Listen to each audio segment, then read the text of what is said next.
8 months after Australians went to the polls, Tony Abbott is willing everyone to go there again. A demand for a fresh election was the punchline to the opposition leader's budget speech in reply.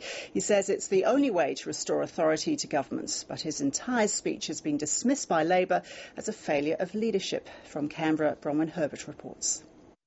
He's seen the Treasurer's misfortune. So Tony Abbott's leaving nothing to chance. Now, is this unbreakable? What about a paper cup? The morning after his budget reply, the opposition leader was out in marketing mode.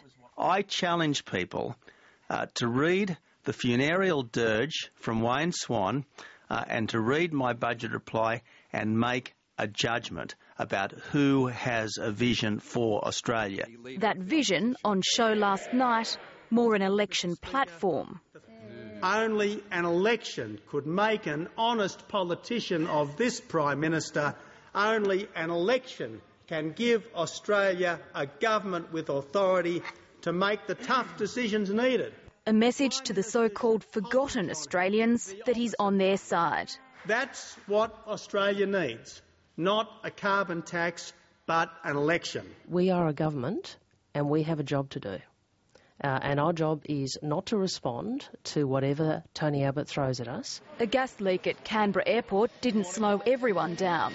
Can I ask you your thoughts on the budget reply speech? No, I'm off to the dentist, so I'm looking forward to other things, thanks. It was an excellent response. It shows that we are clearly an alternative government. We don't have to propose an alternative to their stuff-up. We just have to get rid of them. And some surprise cross-bench support too. In fairness to Tony Abbott, though, a little bit in there for everyone. Some things in there that were appealing to me. Julia Gillard wanted her budget to prove the breadth of her economic agenda. But 3 days on, Tony Abbott's already trying to airbrush it out. Instead, he's trying to focus the economic debate on his terms, and that means carbon tax. The Prime Minister won't yield to him. She's heralding her funding of mental health services. We are expanding the number of these services around the country from 30 to 90, and we are also expanding the number of EPIC services, which are there for young people who have some of the more profound conditions.